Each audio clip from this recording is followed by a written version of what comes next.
What's up YouTube, it's Zando's TCG here, and thanks again for tuning in for another TCG deck profile video on my channel. As you know, we are going to check out another post-rotation deck as you've seen from the video title, and today it's going to be Buzzwole Garbodor on the menu for you guys.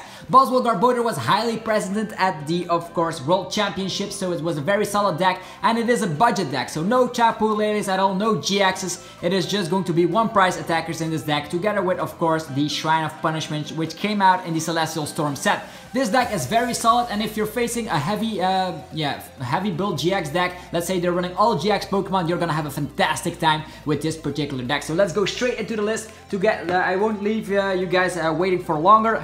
Let's go. We have 3 copies of Buzzwole. Buzzwole with the Sledgehammer is kind of crazy. For a single energy, you deal 30 damage, but of course we have damage modifiers, we have Beast Energy, we have Choice Band, we have Diancie Prism Star, so we can up the damage output for that Sledgehammer. And also if the opponent has exactly 4 prize cards remaining, we deal 120 damage for a single energy. It also has 130 HP, keeping it out of range for a knockout from a righteous beating from a Zoroark, which is awesome.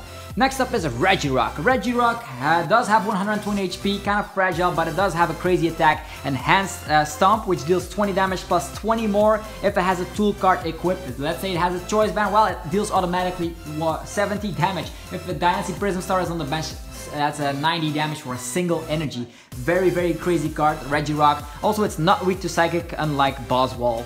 Next is Diancie Prism Star. This will boost the damage output for Regirock and Buzzwole, which is awesome. That way we're dealing more damage. The base damage of the Sledgehammer will be 50. The base damage of the Enhanced Stomp will be 40. So very, very solid indeed. Moving forward, we're gonna have our secondary attacker, and that is going to be Garbodor. You might say it's a tin can of Garbodor, you might add it up if you find consistency problems, but we do run rescue stretchers to get them back. So 2 copies of Garbodor with the Trashalanche. Of course, the ability locking Garbodor, Garbotoxin, we have to say goodbye to that. This is a post-rotation deck, not that we need it too much, since we're also gonna rely on, of course, the ability of Oranguru, which I'm gonna mention after Garbodor. So a 3-2 line of Garbodor seems sufficient. We have Rescue Stretcher, and in the late game, Trashalanche is gigantic. The opponent will be playing a lot of item cards. Think about the format without Bridget. Well, we see Nest Balls, we see, of course, Timer Balls. All the Pokemon decks that rely on setup will be using all those item cards, and that way we can punish them with the Trashalance attack. 20 damage for every item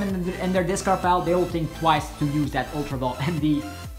Next up is 2 copies of Oranguru. Oranguru with the Instruct ability. That is the card we need as our draw support. We don't have Octillery anymore, which is a shame, but at least Oranguru can provide us with some way of course, drawing cards. The good thing about Oranguru is we have Ultra Balls. If you play out your hand completely, think about all tool cards, field blowers, and all that stuff. If you can play out your hand completely, then you can draw cards with Oranguru. And Oranguru out of nowhere can also pack right the punch with Psychic. Even though we don't run double Chorus Energy, you might even try out the counter energy in this deck, because it can provide some required energy.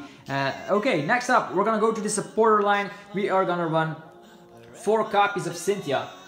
Cynthia is kind of a must because this is the most consistent draw supporter after rotation. We have to say goodbye to Sycamore, we have to say goodbye to N, so in that regard we are gonna run 4 copies of Cynthia. Very self-explanatory. Moving forward, we're gonna run 2 copies of the Tate and Liza, unless you shuffle your hand into your deck, and then you can draw 5 cards. Or you can just choose to switch your active with one of your bench Pokemon. That could be the case. And the next supporter of choice is 2 copies of Judge. Judge is fantastic because Judge can leave the opponent at 4 cards in the early phase of the game. Let's say you have a Buzzwole out with 1 energy. Well, if you judge the opponent and if they cannot get anything, no other basics, well then Sledgehammer is going to take the best out of them, which is totally awesome. Also, the thing you have to know is if Zoroark uses a ton of trade abilities, you can also set them back to 4 cards. So 2 copies of Judge. We don't have Tapu Lele to search it out, so 2 copies is kind of consistent. Next up is 1 copy of the Copycat. Copycat is also nifty if the opponent has a ton of cards in the hand, and let's say you have a Cynthia and a Copycat in the hand. Well, if the opponent has more than 6 cards, you can choose for the option of Copycat. Next up is going to be 4 copies of Kuzma. Kuzma is something we'll definitely need because a ton of things have a retreat cost. Retreat cost of 3, retreat cost of 2, retreat cost of 3, retreat cost of 2. Oh wow, they're kind of synergy like this. So a lot of Pokemon in our deck have a lot of retreat cost, so we want to get out of the active. And it's also fantastic to just use Kuzma and just target something on the opponent's bench. Let's say a lone Zoroa, boom, we KO it. Let's say they also get something out with 70 HP, no problem. Beast Energy, Diancie, Prism, boom, 80 damage on something. So we can target Pokemon with that. Same goes with the Trashalanche. Let's see, the opponent has a 10 item cards in their discard pile. Well, unfortunately, we are dealing 200 damage, and that way we can use Kuzma on anything we possibly please.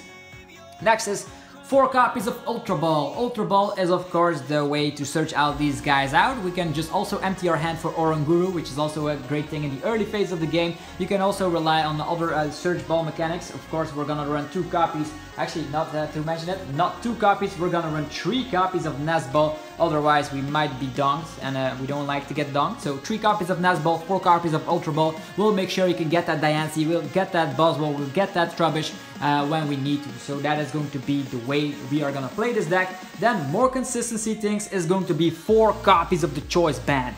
Choice Band is really insane. If I can explain that, let me put it over here so we have more space for other cards. So 4 copies of the Choice Band will make sure that our Buzzwole will deal insane damage, so we can start 2-shotting with Sledgehammer. The same goes with Garbodor, with the Trashalance. They might not see it coming. Let's say they have 8 cards, item cards in their discard pile, and they're saying, oof, I'm safe for now. He's dealing 160 damage. Well, out of nowhere, the Choice Band 190, and their damage output gets going down the drain, especially when we're calculating in that Shrine of Punishment. Next is 2 copies of Field Blower. Why are we still playing a huge amount of Field Blowers? Garbotoxin is gone, we don't have to worry about it. Shrine of Punishment doesn't punish us. So why do we run 2 copies? For Trashalanche. With the copies of the Field Blower, we can put 2 tool cards from the opponent's side of the field and put them in the discard. Let's say they are running Choice Band, they are running maybe something else. Maybe they're running Wishful Baitons, who knows what they might be playing in the future. 2 copies of the Field Blower is awesome to just put those items in their discard pile to just power up Trashalanche.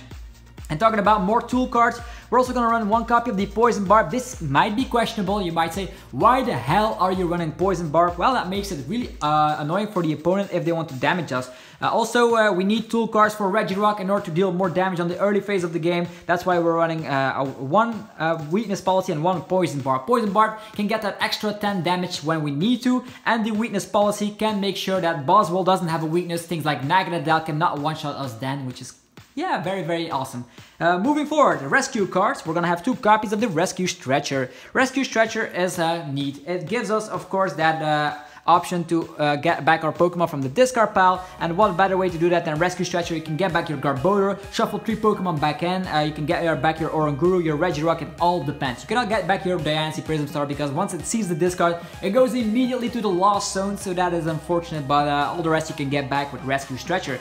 Then some switching cards. We have to say goodbye to Floatstone. That is not cool because all of those Pokemon enjoyed Floatstone so much. Well, we have some other options. We have 2 copies. Well, what am I saying? Yeah, 2 copies of the Switch. Let me just put my Kuzmas back up front. So 2 copies of Switch makes sure that we, of course, can get out of the active position when we need to. Because if we're stuck in the active, let's say with a Diancie Prism Star, it's not cool. So 2 copies of Switch will make sure we can get out of there as quickly as possible and then start swinging damage with Sledgehammer. Also, Kuzma can get us out of the active position. Then 1 more card is the Escape Rope to get us out of the active position. So these are all cards that can get us out of the active position. Also, Tate and Liza can do that. So maybe you can cut 1 Escape Rope for something else you might please in the deck. Maybe an extra Garbodor, maybe an extra Trubbish, maybe Poison Barb if you want to try it out like me. And now we're going to go to the Stadium cards. The first one is 1 copy of Brooklet Hill. Why only 1 copy? Well, we are not relying on Auxiliary to draw cards, we are relying on Oranguru. So Brooklet Hill can get out our Diancie, Prism Star, Regirock, and Buzzwole, so only 1 copy is efficient since we're also running Nest Balls to get the rest out. Then, the most important card of the entire deck. Could you guess it already? It is Shrine of Punishment. We want to get this Stadium card in play as much as possible, so that's why we're playing the maximum amount, 4 copies. With 4 copies, the opponent will definitely see this on his opening turn and they'll want to have to get rid of it. And with everybody playing less Field Blowers, it's going to be awesome because with Shrine of Punishment kicking in turn after turn after turn, that way Buzzwole can start one-shotting, which is awesome. Then, the energy requirement, it is going to be 4 copies of the Rainbow Energy, Rainbow Energy covers every energy at the same time, so we can attack with the Sledgehammer, we can attack with Trashalance at the same time. So that's why there's 4 copies of the Rainbow Energies in here. Then of course 1 copy of the Beast Energy. This is only for our Baby Buzzwoles, but he loves this card so much. You can also maybe try and putting 1 copy of Lizaya in here, but you need Tapu Lele for that, so maybe scratch that. But this Beast Energy is fantastic on Buzzwole. If Baby Buzzwole has a Beast Energy and Diancie Prism on the bench, you deal 80 damage. Every basic, weak basic, think about Grubbins, Ralts, Zoroas, Rowlets, Vulpix, everyone goes down with that amazing attack with that. Alright, then 1 copy of the Psychic Energy. That is just for the Trashalance to just have another way, so you have 5 energies that can power up Trashalance. That is the reasoning behind that. And then of course we're gonna finish the list with 4 basic fighting energies. I know I would have preferred strong energies. Maybe you would have to put in a Professor Kukuya in this list now, because this list usually ran strong energies. Now we're running basic fighting energies. We're gonna have to wait and see if this turns out, but of course we're upping the stadium count. We're adding 4 Shrine of Punishment, so even if we don't deal that extra 20 damage, the damage will kick in thanks to Shrine of Punishment, and we're playing a maximum copies of 4. So that is the list for you today, so hopefully you enjoyed our post-rotation deck. Let me know in the comment section what you would like to see up next. As mentioned, I'm giving the best decks first, and then we're gonna make our way to some obscure decks. Some rogue decks, of course, later down the line, but this is a post-rotation deck for you to get started if you don't have a Tapu Lele. Anyhow, this was Zapdos TCG. If you enjoyed the content, be sure to demolish the like button as usual, and then subscribe for more content like this. I already made a top 10 best cards of Dragon Majesty. Definitely check that out if you're interested to see what cards are awaiting us soon. Anyhow, this was Zapdos TCG. I wish you all a very fantastic rest of your day, and I'll see you guys in the next Pokemon TCG video. I'm out. Peace.